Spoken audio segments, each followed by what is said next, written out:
இன்றைக்கு விடியா திமுக அரசு இன்றைய தினம் விவசாயிகளுக்கு பல்வேறு துரோகங்களை விளைவித்து வருகிறது.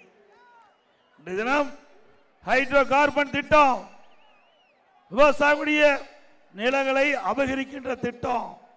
திரு ஸ்டாலின் அவர்கள் தொழில்துறை அமைச்சராக இருந்தார், துணை முதலமைச்சராக இருந்தார். அந்த காலகட்டத்தில் டெல்டால ஹைட்ரோ கார்பன் திட்டத்தை முதல் கொண்டு வந்தார். பிறகு அந்த டெல்டா மாவட்டத்தில் மீத்தேன் திட்டத்தை கொண்டு வருவதற்கு முயற்சி நடந்த பொழுது அதை தடுத்து நிறுத்தி விவசாயிகளுடைய நிலங்களை பாதுகாக்கப்பட்ட அரசாங்கம் அண்ணா திமுக அரசாங்கம். இன்றைக்கு இந்த டெல்டா மாவட்ட விவசாயிகளுடைய பொன் விளையக்கூடிய பூமியை பாதுகாக்கப்பட்ட வேளாண் என்ற சட்டத்தின் மூலமாக அந்த விவசாயிகளுக்கு சட்டப்பூர்வமாக அங்கீகாரத்தை பெற்று தந்த அரசாங்கம் அண்ணா திமுக அரசாங்கம். இன்றைய தினம் ராமநாதபுரம் மாவட்டம் 20 இடத்துல ஹைட்ரோ கார்பன் திட்டம் தொடங்குவதாக இன்றைக்கு பத்திரிகையிலே செய்தி வந்துள்ளது. அதுல சியா கமிட்டி இன்றைக்கு மாநில அரசுக்கு சம்பந்தப்பட்டது.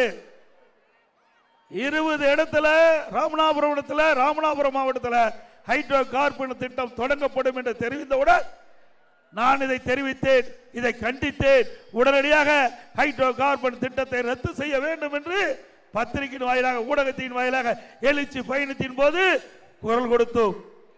உடனடியாக இப்போ இருக்கின்ற நிதியமைச்சர் திரு தங்கம் தென்னரசு அவர்கள் மறுப்பு தெரிவித்தார்.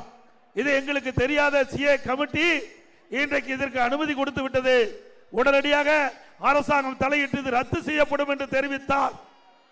ஆனால் இன்றைக்கு பத்திரிகையில் வந்திருக்கின்ற செய்தி இது ரத்து செய்யவில்லை.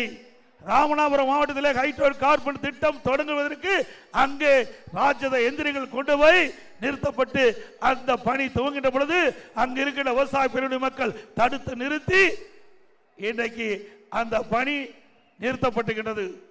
ஆக விவசாயிகள் தங்களுடைய விளைநிலங்கள் பறிபோய்விடுமே என்ற அச்சத்தில் இருந்தார்கள்.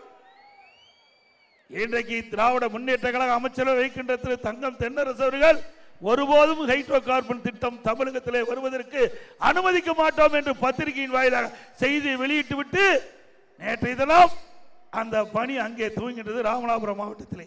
எண்ணி பாருங்கள், விவசாயிகளை இந்த அரசு எந்த அளவுக்கு வஞ்சித்துக் கொண்டு என்பதை எண்ணி பார்க்க வேண்டும். இதே அனைத்து இந்திய அண்ணா திராவிட முன்னேற்ற கழகம் ஆட்சியிலே விவசாயிகள் விரோதமாக எடுக்கப்பட்ட நடவடிக்கை தடுத்து நிறுத்துவதற்காக டெல்டா மாவட்டத்திலே பாதுகாக்கப்பட்ட வேளாண் மண்டலத்திலே கொண்டு வந்து விவசாயிகளுடைய நிலம் பாதுகாக்கப்பட்டது.